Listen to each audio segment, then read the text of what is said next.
And now it's time for Power of Prophecy with your host, former professor at the University of Texas at Austin, career United States Air Force officer, and best-selling author, Texe Mars.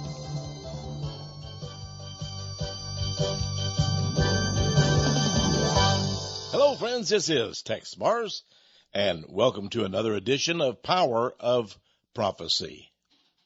You know, I've written a new book. You may have seen it. I hope you have. Hope you got a copy of it. It's an important book. It's entitled The Holy Serpent of the Jews.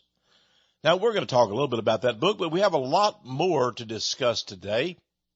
In fact, I think you're going to want to order the CD or the audio tape of this program, which, you know, you can order any of our programs for just $10 and add $5 shipping and handling. We'd be glad to send it to you. In fact, we have a catalog which shows a lot of our tapes and things. And, you know, every week I try to do a theme. You know, I don't just come on and just talk about any general subject. Some of you may think that I do, but I plan it. And I read that week just constantly and study that particular topic. And I've pre-chosen every topic.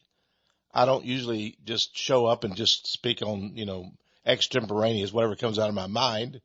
Again, some of you may think that I do that as well. But no, I try to study and I try to look for things that are very important to you today. They may be historical things. I remember we did a program on the double-headed eagle. You may say, well, what good is a double-headed eagle to me today? Well, you know, get that tape, that CD, and you'll find out. Today I want to talk about something, and by the way, let me mention the catalog. We do have a catalog of all of our products, including many of my best tapes from the archives and so forth, and CDs. And you can order that catalog if you'll send us a few dollars, or maybe $5 or $6, you know, just to, for the printing and the postage and everything. Some people have told me they order our catalog just to read the catalog because that's got all those descriptions of various audio tapes and videos and all the books and other people's books. It's like a book in itself. And I think you'll enjoy the catalog. But if you can't afford $5 or $6 to send to us, we'll send you that catalog in return mail, and it'll have a list of my various audio tapes and CDs that you can order. Okay? Now, today we're going to talk about the serpent. The serpent. You know, the serpent, well, he's been around since the Garden of Eden, hasn't he? You remember that story, of course. Everybody has his little kids. I suppose now they don't teach people that. They think it's a myth. There are many things in the Bible that are allegories.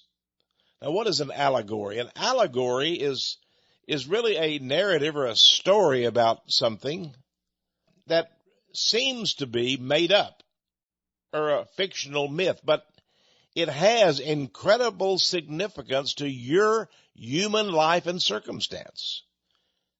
It may be an allegory, but it may be real too. There are allegories that are real.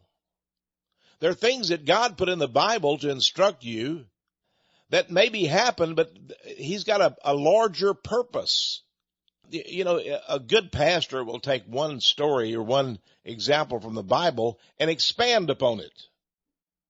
And he expands upon it, and you begin to learn that, you know, whatever happened to David or to Noah or Joshua or perhaps one of the apostles, you know, Peter or whatever happened to them also happens to you and me today.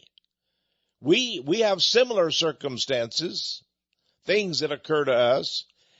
And God has used the Bible to give us allegories, and we can use those for instruction. I can't tell you how many times, you know, I've gone to the Bible and, you know, the story of Samson, for example. Well, he was strong, wasn't he? But he fell victim to a woman, to Delilah. Delilah. You know, a lot of guys have fallen victim, haven't they? And of course he lost his hair and he became weak. there may be, there's something there. Well, maybe did he really have the hairline? Is that a true story? Now, I believe that's true, but it's also an allegory. The hair relates. I wish I could get it. And, I need to do a whole series of allegory sermons because it's so fascinating. And in Galatians 6, God talks about Abraham and Sarah and the slave girl Hagar and her son.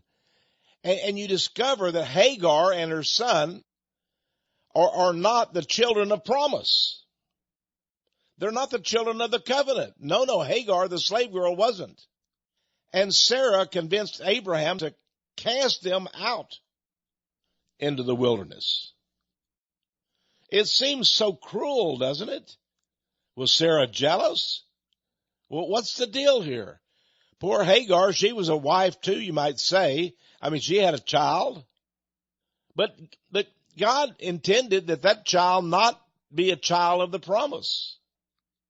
And didn't receive the covenant. The things that were promised to Abraham didn't go to Hagar and her child. Now, it seems that they did get some things. God, has provided for them, but they were cast out into the wilderness. Oh, how cruel that could be.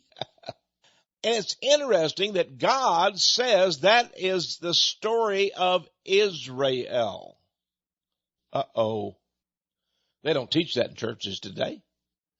They can't, because they say that Israel is going to be reborn again as a mighty nation. It's going to be the greatest nation on earth and all these things. And we've got to bless the Jews or we won't be blessed. And all of Israel today, and we've got to venerate and worship almost the Jews in Jerusalem and all that stuff.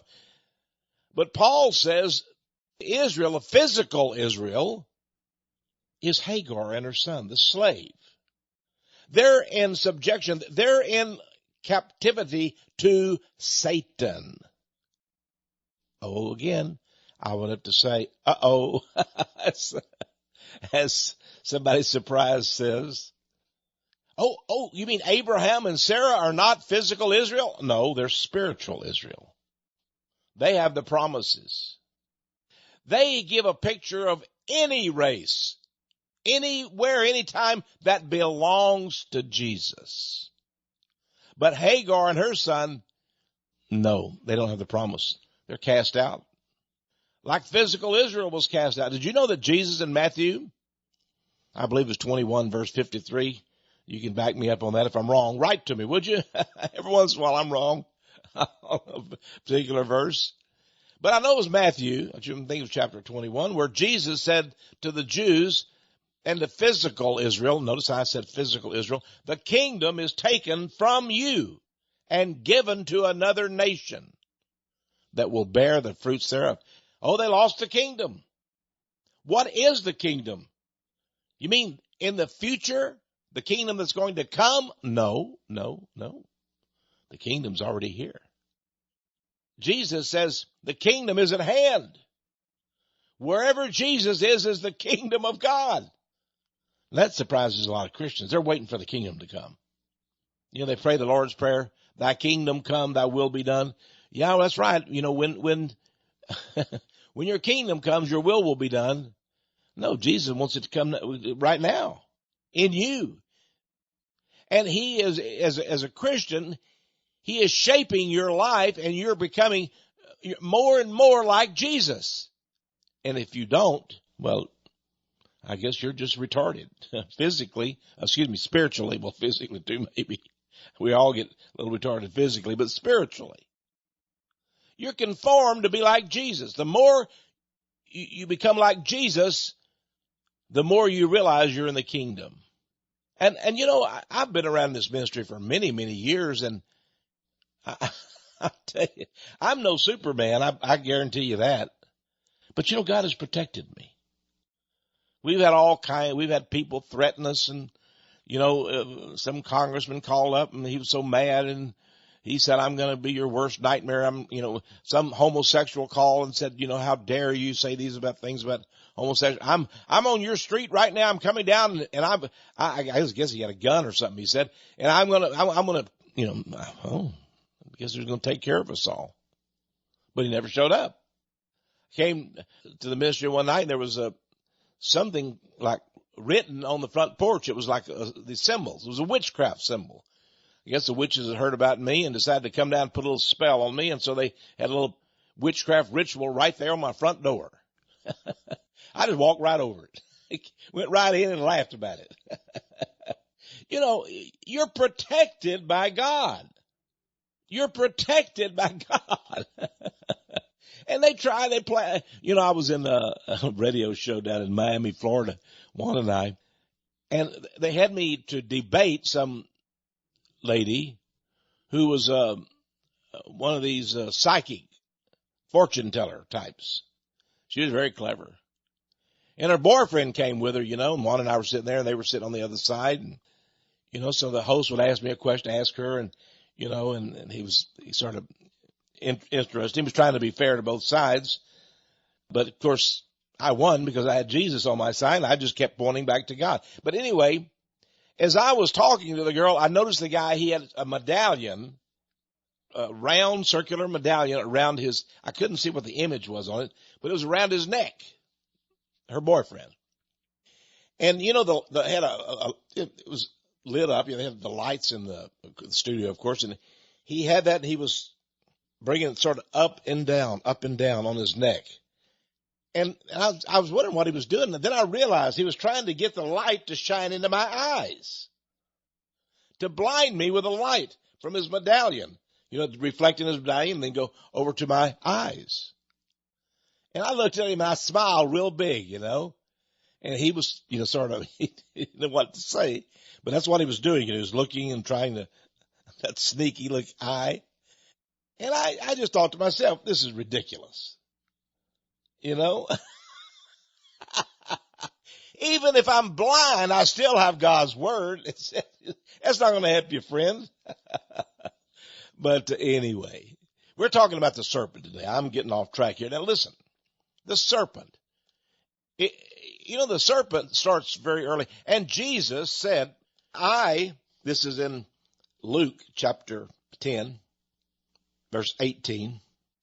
When his disciples all returned, actually it was the 70, his disciples plus more. And he had sent them out to preach throughout the nation. And they went preaching, and they were able to cast out devils and do healings and incredible miracles. When they came back, says the 70 returned again with joy, saying, Lord, even the devils are subject unto us through thy name. Now that's instructive, isn't it? The devils, said these 70 disciples, are subject unto us through thy name. It wasn't through their name, was it? You know, when I come across devils, and I have been on a number of occasions, I always say in the name of Jesus, I rebuke you. I say, you know, I use the name of Jesus. I'm authorized to do that. I'm ordained. I'm commissioned. I'm licensed. Whatever you want to say. And I am because simply I'm a Christian. And you are too. And the devils are subject to you and I through the name of Jesus. I don't say I'm a great man. I'm a disciple, and you get out of that man, or you shut up, or you leave here. I don't do that. You see, I know those devils are stronger than me. They're wiser than me. They're stronger. They're smarter. They've been around a long, long time. They can defeat me at the drop of a hat, but they cannot defeat Jesus. Ah, yes. I have the power of Jesus' name. What a name that is. And that's what you've got to use, you see. That's, you just tell these devils, get away from me in the name of Jesus. And you know what? He's right there with you. And they're going to go. I promise you. You know, so many people I've met and devil people, and they have such power. And I go up to them and I just look at them, and they actually begin to get frightened. They see Jesus in me, and they get frightened. And remember, they know their fate and their destiny. It's bad. And they don't want to meet it too soon. They'd like to hang around a little bit more. And when you come up with Jesus, boy. But Jesus in verse 18, he says, and he said unto them, these are the 70, they were joyful. They had cast out devils in his name. And Jesus said, I beheld Satan as lightning fall from heaven. He told him, I was up there in heaven. When Satan rebelled, I was up there. I saw it. And Satan was cast out of the kingdom of God. And he fell like lightning to earth. Isn't that amazing? I beheld Satan as lightning fall from heaven. Wow. And then he said something interesting. He says, behold, verse 19, and you've got to take this into your heart, my friends. He says, behold, I give unto you power to tread on serpents and scorpions, and over all the power of the enemy, and nothing shall by any means hurt you. Think about that. He has given you as his servant, as his disciple, as his follower. Jesus has given you power to tread on serpents and scorpions, and over all the powers of the enemy, and nothing shall by any means hurt you. Now, I want to explain this to you. He's not talking about going to, they have a big rattlesnake roundup here in Sweetwater, Texas every year. And the cowboys go out and try to get all these rattlers they can. They come, they have a big festival with them, and I don't know, they play them, taunt them, and they finally kill them and eat them, I think. Strange stuff. I don't know if they're delicious or not, but anyway, that's what they do with the rattlesnakes they get. Well, we got plenty of scorpions too. I see one from time to time in my house, and I used to kill about 2 or 3 a year, random times. And, Juan and I visited a friend one time, and boy, he had a scorpion on his couch, and I'd sit there and felt this thing going up my, shoulder. And I was wondering what that was, and it came up to the collar of my shirt, and I didn't know what it was, and I had some feeling that I thought my collar had gotten, sort of wrapped around wrong or something. I reached up to straighten my collar. When I did, well, the old scorpion stung me. The rascal. I went, ow. Then he turned around and stung me on the neck too, stung me twice. Boy, that hurt. It hurt for about 30 minutes. I'm telling you, I thought I was going to die for about 30 minutes, but it went away. Now, Jesus is not talking about scorpions and snakes that you see. I do recommend you avoid these rascals. I do. I don't think you ought to go out and, he's not giving you power to tread over physical scorpions and snakes. Although we have the case of Paul, who went to the island of, I think it was Crete, and there on that island, they had a shipwreck, and he and the ship host were all on the coast there, and they made him a campfire, and I guess they were all cold and everything, and they made him a campfire. Their ship had just crashed, and then he reached to put a stick into the fire, and it turned out to be a serpent, and it bit him. And it was a poisonous serpent. Boy. And they saw that. And I suppose the guys there, the crewman said, well, you're dead now. There's nothing we can do for you. And he just calmly just went and sat back down. And the next morning he was just fine. And boy, that shocked them. How was it that serpent didn't kill him? Very dangerous serpent, turns out. Well, Jesus protected him. It wasn't his time to go. Now listen, friends, don't tempt God. Don't say, I'm going to go out and get bitten by a serpent. It's not my time to go. It might be your time to go, so you might go. But it wasn't Paul's time to go. And he was bitten, and he lasted just fine. Now, the next verse is going to explain this to you. I love the Bible because it'll give you something, you start scratching your head, but the next verse it explains it. It says, now remember, these 70 disciples came to him and said, we're so happy. The devils are subject unto us through thy name. And he said, I beheld Satan as lightning fall from heaven. He said, behold, I given to you all power to tread on serpents and scorpions and over all the power of the enemy, and nothing shall by any means hurt you. And then verse 20, it says, notwithstanding, in other words, regardless of this fact, rejoice not that the spirits are subject unto you, but rather rejoice because your names are written in heaven. He's saying these scorpions and serpents I was telling you about that you're going to be treading on as Christians, they're spirits. That's what he's talking about. Spirits. He's not talking about real serpents and scorpions. He's talking about spirits, and that's what they are. See, in the New Age movement, I discovered that many women are sexual perverts, and they actually, you can order a tape recording or a CD, and it's called dream recording. Yeah, you can order it. And in this recording, you actually invite spirits to come into your body and have sex with you. So women put it beside their bed and they play it on a little recorder and they go to sleep, and then supposedly it has some kind of music on it, but it supposedly invites spirits to come into your body and have sex with you. That's perverted. Will it really happen? Can a woman have sex with a spirit? Well, I would not put it past Satan. I wouldn't put it past him. I believe it does happen. And these women are perverting themselves and doing terrible things, and they're going to be in real trouble.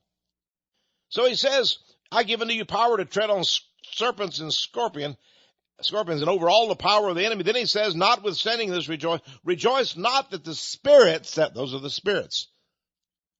See, God is giving you nobody likes scorpions and serpents. And if you do, I think something's wrong with you, my friends. Now, little boys do. They go around, they say, oh, I want to see what this serpent, this snake is like, or whatever. I don't recommend that at all. I think you should stay away from serpents and scorpions. I can't stand them. I can't. I'll kill all of them. Well, don't kill that serpent. I mean, it's a good one. Yeah, no, it's a good one. Sure it is. It's dead. It's come, near my house, let me tell you. I don't have to look and find out what kind of serpent it is. I just want to get out of there. Now, some people live with serpents, and they're their pets and all that stuff. That's nonsense. I think those people are very weird and very perverted. I want you to understand that serpents and scorpions are evil creatures because they're spirits. And the serpent that God talks about in the Bible is the devil. That's the one that went to Eve, and then she convinced Adam to sin, to eat of the fruit of that tree that God told him, don't eat of that.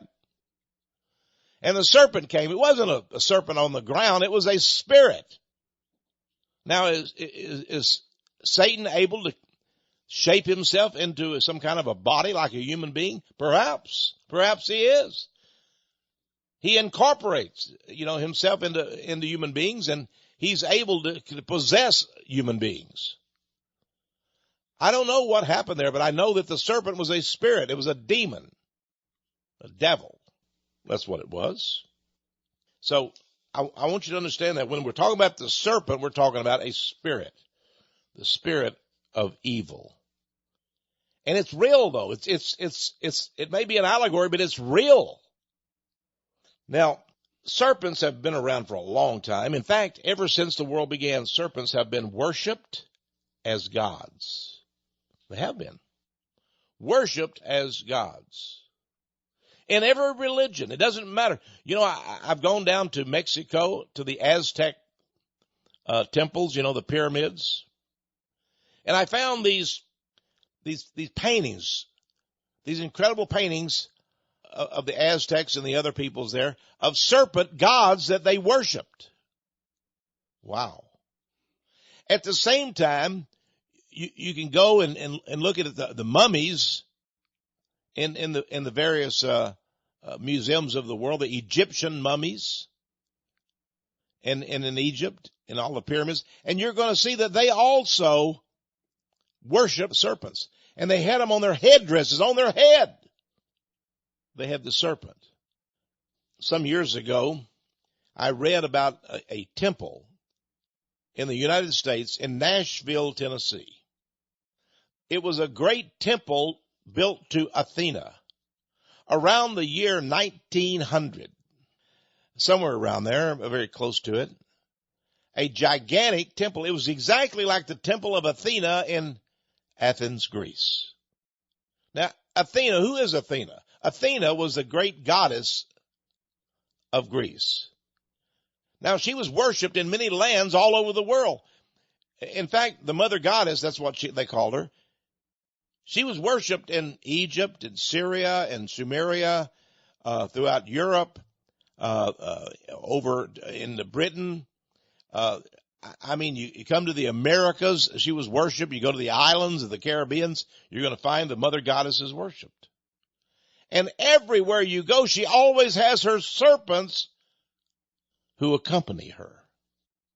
You see, serpents are spirits that accompany demon-type deities or gods or goddesses. Well, they certainly did Athena. And I wasn't surprised when I went to visit Wanda went with me. And it was an exciting experience we had. It was unbelievable. It was in Centennial Park, pretty well downtown. And they have this beautiful Greek temple, big, columns like they had in Rome and Greece. It looks like an ancient, why would they build that in Nashville? Well, they had their reasons. They were occultists. They were Freemasons. And they built this great temple to Athena. Now, in 1900 or so, when they built it, Athena's statue was not inside it. It was empty. They had the sanctuary there where you could go into and sit and worship Athena, but Athena wasn't there. Now, her image was carved on the huge bronze doors of the entrance. And as Juan and I walked along the little sidewalk there, big sidewalk actually, in Centennial Park, we came to the great temple, and we looked up, and there weren't that many people because it had been raining very heavy that day. And I noticed that on the very front steps, this is like our Supreme Court building, is a big, or National Capitol is big, structure. There was somebody who looked like he was a voodoo type of guy. He was a black man, and he had hair stringing out, and all in braids. And he was doing a ceremony right on the front porch of the temple of Athena. Wow. Well, we went on in, and they had a guard in there. He was, they always have a guard at the front door. And he said, we're closed today because of the rain. And I told him, I said, well, I'm from Texas. I've come a long way. I sure would like to just poke my little nose in, if you don't mind. We won't disturb anybody or anything. And he looked at me, and he was a nice guy. He said, yeah, I'll let you in. Okay. Now see, right, that's God showed me, okay, there's this voodoo guy outside, and then there's this nice guard there with a police uniform on. He's going to let me in. So Juan and I went on in, and the guard explained to me, he took me in. He was a nice guy. And he said, we're actually doing some work in here now. The statue of Athena is being erected. Uh-oh. Really? It's been 100 years the city of Nashville has waited for Athena to rise. Oh? That's amazing. Well, I'll tell you more about Athena and about the serpents that surround her. And it's right in Nashville, Tennessee. When we return, I'm Texe Mars. You're listening to Power of Prophecy. I'll be right back.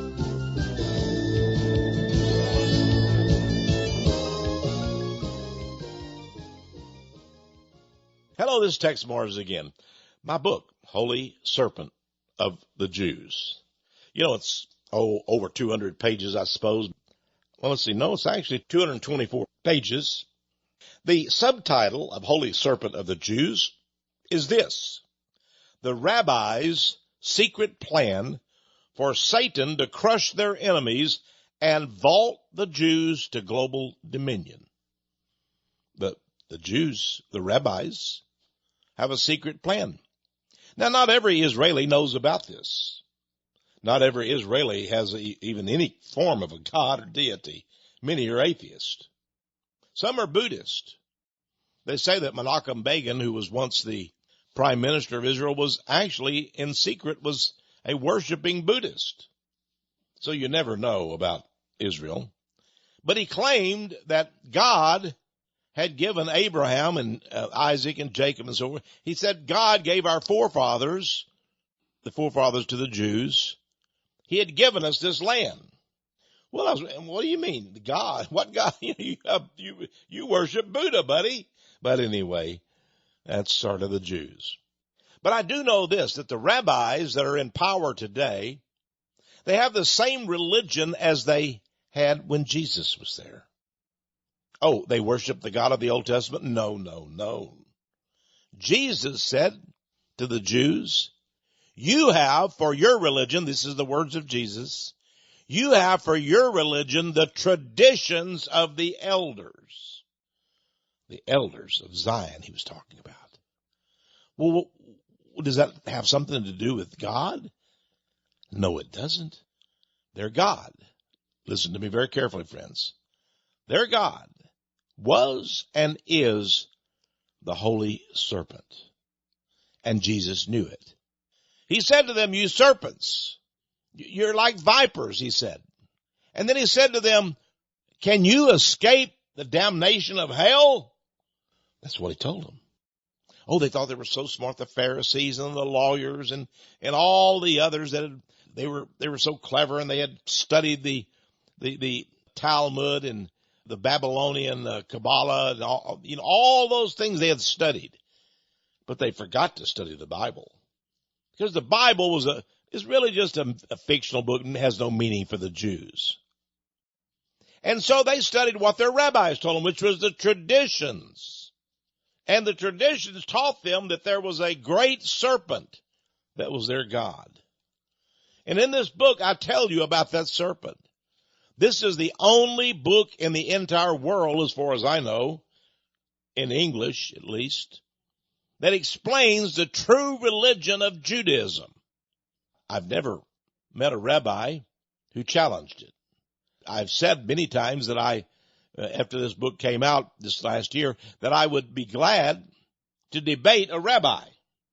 Maybe the chief rabbi of Israel would like to come down to Austin, Texas here, and I'll buy his dinner, and we'll go to some restaurant, and I'll give him a nice dinner, and then we'll go on TV, and we'll debate this. But nobody's ever showed up. And they won't. Because they don't want you to know who their companion, their angel of help, they call him. Their great master, the one they worship and venerate, is the holy serpent of the Jews. It's the first book like this. Now, it's interesting too. No one has rushed to the bookstore to buy it. No one. No pastor has written me. I expected that, I've got a few, I guess, from pastors that agree with me. But the others say, this can't be true. I'm not going to read that book. They need to understand I've written dozens and dozens of books. I've written #1 best-selling books. I only put out academically true books. True books. Because there are rabbi after rabbi is quoted in this book. I mean, one rabbi says we Jews are in the belly of the serpent. They're in the belly of the serpent. Another says that the serpent, the holy serpent, is our friend, our angel of help. Now, these rabbis are the chief rabbis today. They're not little guys. They're the big wigs. And that's what they say. And I quote them. And they never realized that an English-speaking researcher like Texe would expose them. Oh, they say it in their synagogues and they're behind, their robes and the doors closed to Christians. And their Talmud says that if they teach a Gentile their Talmud, they're worthy of death. Ooh. That's why they don't do it. They say, yeah, we believe in God, but what God? I remember here in Austin, Texas, there used to be a woman named Elizabeth Prophet. I think she just made up that name. She had a big church. And on the altar behind her was a statue of Buddha. And behind the altar was a picture of an ancient, I don't know, looked like it was from, the year 200 or 300 AD or something. And it was some man with a beard, and I wanted to know who that was. Well, come to find out it was Saint Germain, an ascended master spirit. And he was speaking through her. And on the other side of the auditorium, she had a picture of Jesus. And she would say, today, this is Elizabeth Prophet, today Jesus is with us. He has come with his friend Saint Germain. And Buddha is watching us today. He is with us. That was what a bunch of malarkey that was. And these people were in the audience. They had about 1,000 there. They believed in this gal. And they really thought these spirits were, even the spirit of Jesus was speaking through her. What a bunch of nonsense. I laughed. You see, I don't get mad at that very much. I used to get sort of angry. People who blaspheme Jesus, but I just thought, well, she's going to get hers. I understand she's passed away now, Elizabeth Prophet. She probably has got her reward. Oh, yes, she's got her reward. I believe that she worshiped the holy serpent, too, but I can't prove it because I never really researched her. I think her church was called the Church Universal and Triumphant. Oh, yes. Mm-hmm. But I have researched the Jews. Because you see, the Jews, many Christians worship the Jews. They believe that they should do that, and they believe if they bless the Jews, then God will bless them. Well, I don't think you should bless anyone who worships the serpent, do you, friends? Do you think if you bless a person who worships the serpent, that God will bless you? He'll make you rich. He'll give you all kind, a Cadillac or a Lexus do you think that's true? I don't. I believe you should bless everyone. And the best way to bless people? Tell them about Jesus. And it doesn't matter whether they're Mexican or German or American or Caribbean or, Cuban. It doesn't matter. That's the best way to bless them. You want to bless a Jew? Tell them about Jesus. Of course, they get a little angry, but that's okay. It's, last week I told you about Jonathan Edwards, the famous preacher back in, I think it was about 1700. I don't remember the days, but way back in time here in America. Jonathan Edwards sent out young men, to preach from his church. He loved these young preacher men, preacher boys, he called them. And he'd send them out, train them and send them out to preach. And one came back one time and he was looking so sad. And Pastor Jonathan Edwards says, well, did you preach at that church I sent you to? Yes, sir, I did, he said. Well, did anybody get saved while you were there preaching? And the young preacher boy said, no, sir, not a one got saved. Well, Jonathan looked at him right in the eye and said, well, did anybody get mad? See, if somebody gets mad, they're on their way to salvation. I've always noticed that. I had a lady here, and I was on a radio program with her in Austin, Texas. She was from San Antonio. She and her boss came down, and they had a big psychological clinic there. They were psychologists, and she called it a Christian clinic. But I asked her, do you introduce people to Jesus? Do you help them know Jesus? She said, no, we don't do that. We don't get involved in religion. I said, well, wait, you're a Christian counseling service and you don't get involved in preaching? Well, no, we just talk to them about, blah, blah, blah, blah. This was a Christian show I was on. So I said, well, what are you doing on this Christian show with me? You're not a Christian psychologist. Why do you call yourself that? You should be ashamed. Boy, she was mad. They hurried out of that studio. Arrgh. And about 4 months later, I heard from her. Opened the envelope, and there was, her. She said, "Dear Mr. Mars, I want to apologize to you for leaving that studio. I was so angry at you at what you told us. But it made me think. And I would lay in bed at night thinking, I'm not doing this as a Christian. I'm not being a good Christian. I have now left that counseling clinic, and I am serving the Lord. I'm still a psychologist, but now I bring the Bible in and Jesus. And I wanted you to know that you were absolutely right." Well, that just pleased my heart. That just thrilled me. Some people said, "Well, you were really rude to her, Tex." Well, I straightened her out. That's all. I had to. She was misleading people. You can't straighten people's personal lives out that are all psychologically messed up without telling them about God. You just can't do it. Well, anyway, our book, Holy Serpent of the Jews, it is so necessary today because I want to help the Jews. I do. I want to help them. I want to help learn that don't worship that serpent. That's crazy. Worship Jesus. That's the message of my book. And you can help them too by getting this book. Help your pastor. Help him to learn about Judaism. You're going to ask your pastor, "Do you know about Judaism, the religion?" "Yeah, I know about it." No, he doesn't. He doesn't. I promise you. He doesn't know about it. He doesn't know what the real religion of Judaism is. And just tell him, "I know this old man in Austin, Texas named Texe Mars. And he's studied it for about 30 or 40 years. And he's written a book about it. Give him my book. It'll change maybe his life. It could change a lot of people's life." Now, this book is just $20. Add $5 shipping and handling, a total of $25. You can get it by writing to Power of Prophecy, 1708 Patterson Road, Austin, Texas, 78733. Or you can go to our website, powerofprophecy.com, powerofprophecy.com. Or you can go to the website called texemars.com. Okay? And it'll be right there. I think there's a picture on the web page of this book. You can use your PayPal or your charge card or whatever to order it. Or you can phone us. See, we have 3 ways. You can phone us too, toll free. Absolutely no charge to you. 1-800-234-9673. And when you order, we will automatically send to you free a subscription to our newsletter called Power of Prophecy.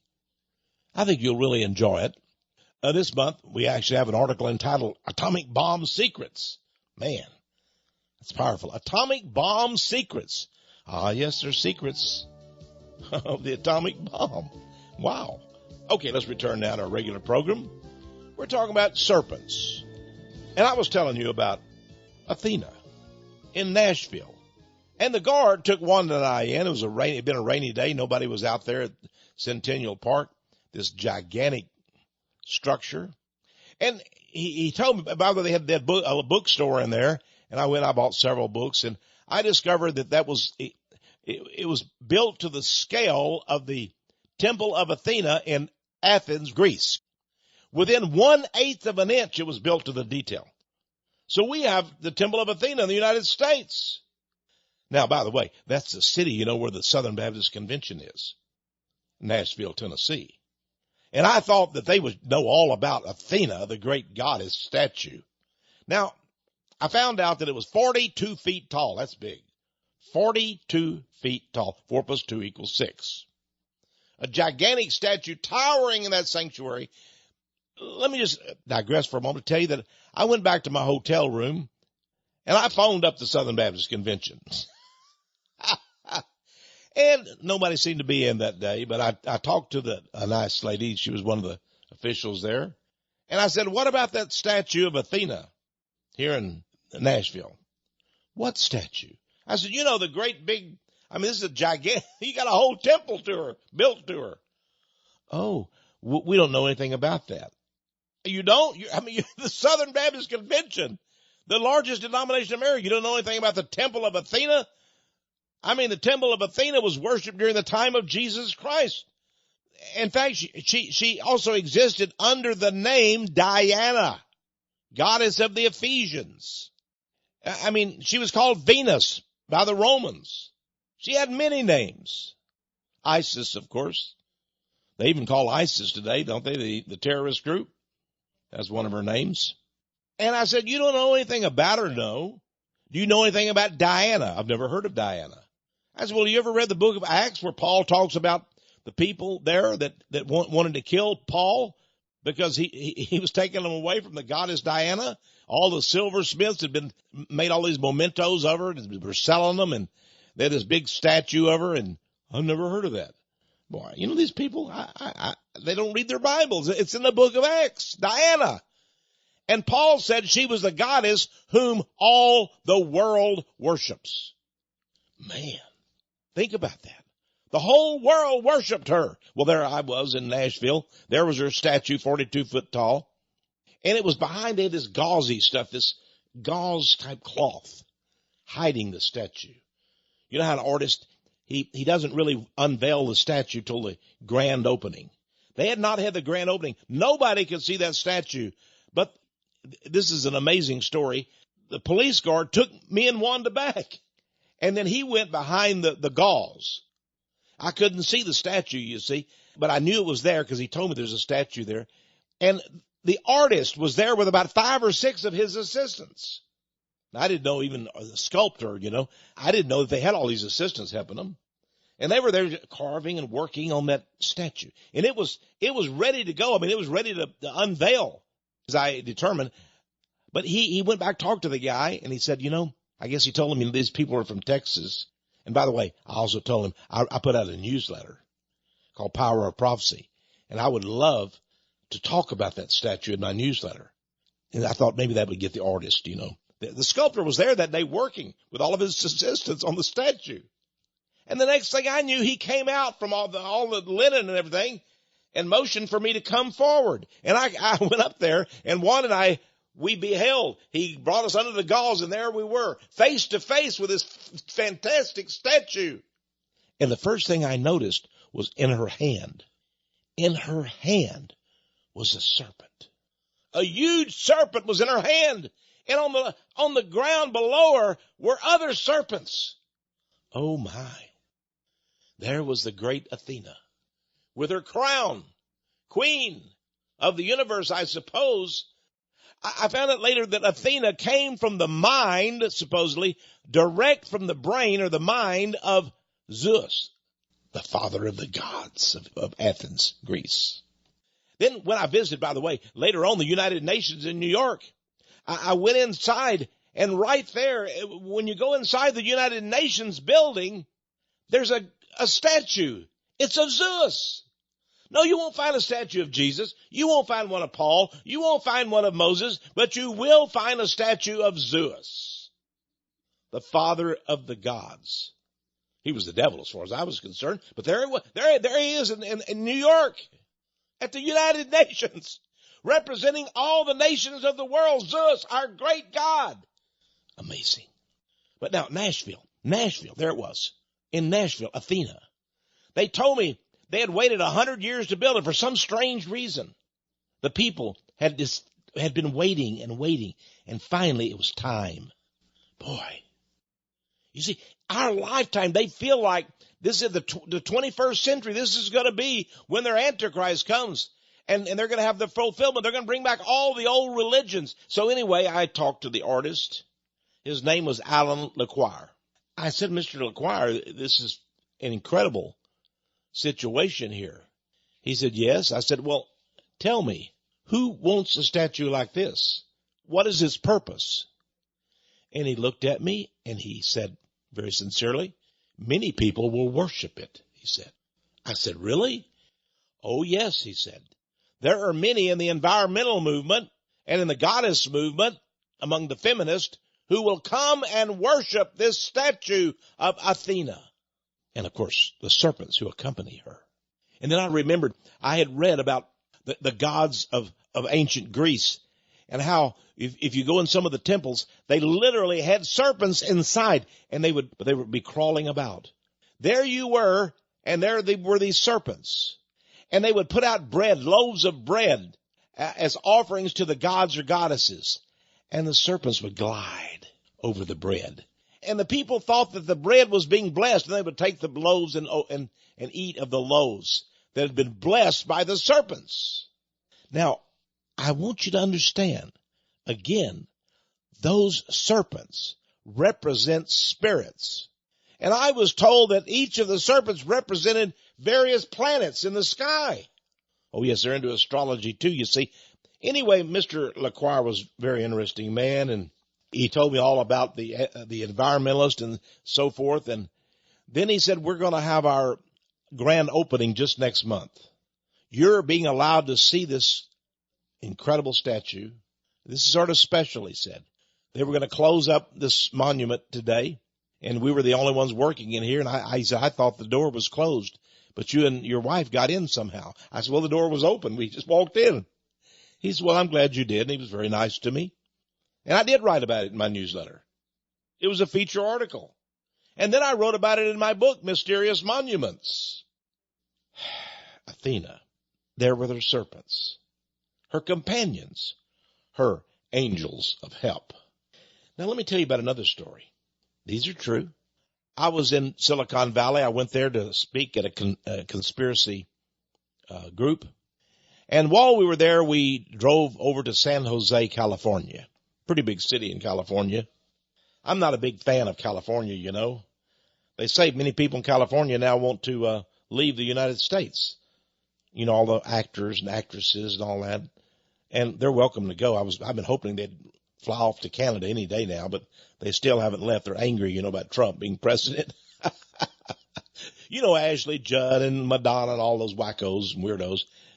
But anyway, I went to San Jose and we were driving around, and I was looking for one particular thing. You see, in San Jose, it seems that the city council and the mayor, they've forgotten all about Jesus Christ.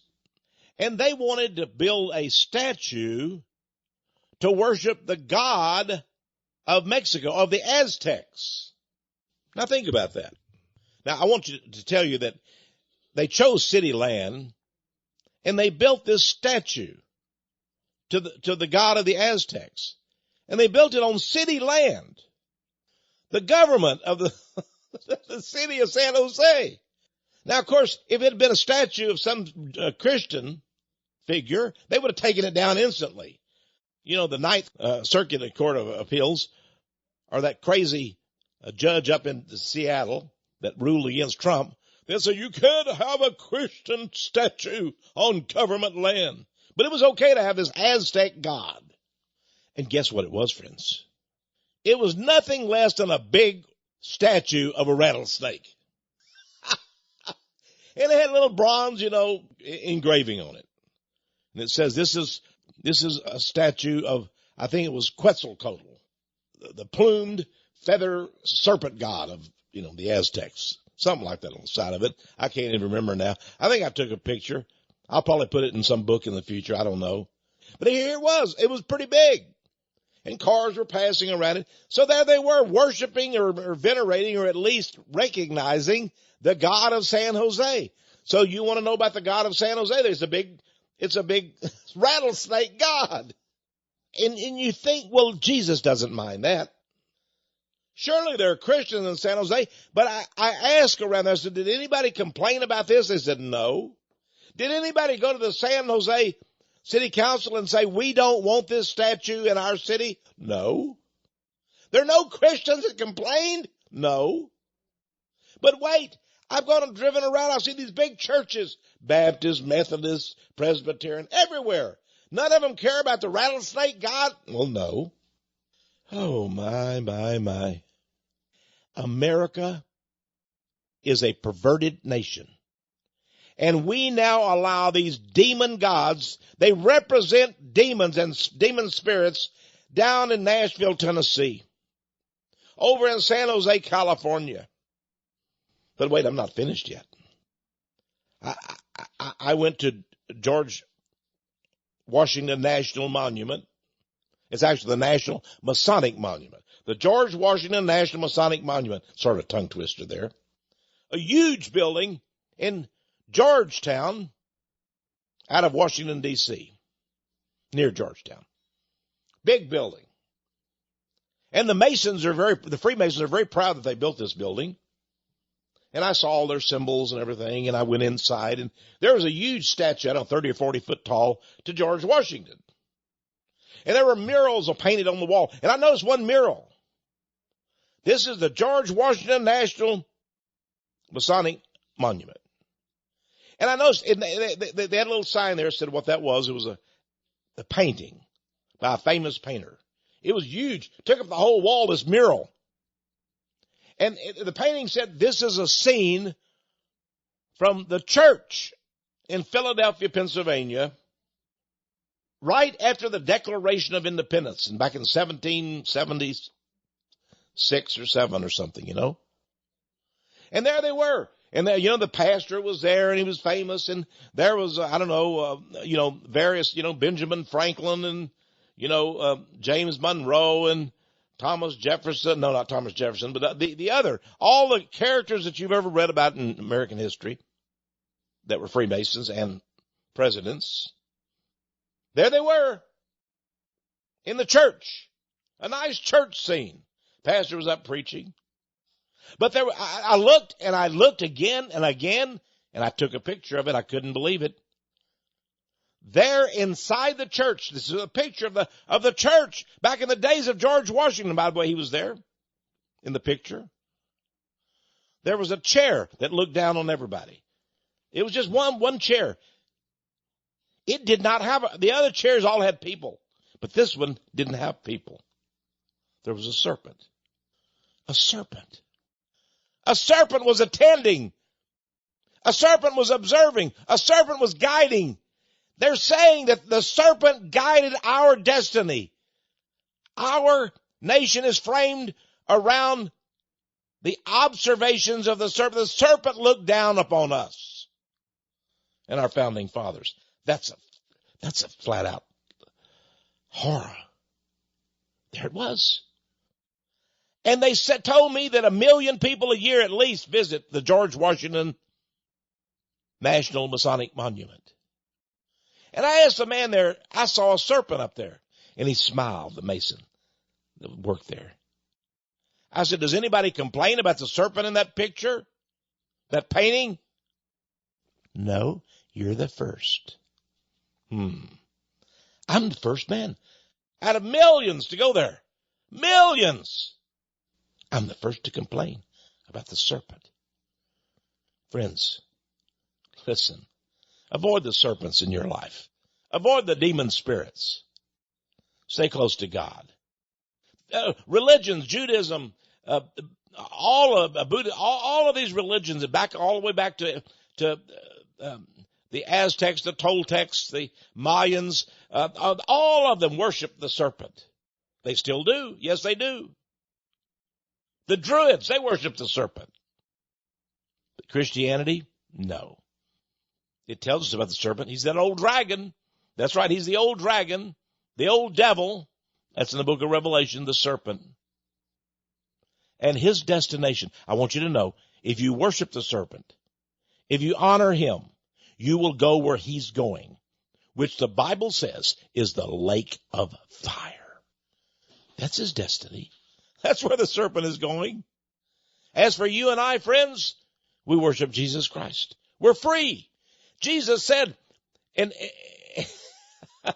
his very first sermon that he gave to the synagogue, he got up and he said, I am setting the captives free. Wow. I'm free of the serpent, of all of his people, because I know Jesus Christ. And I hope you are too. And if you're not, you can be. This is Texe Mars. You've been listening to Power of Prophecy. We're right here in Austin, Texas, and my prayer is you'll tune in each week during this same time and discover the power of prophecy.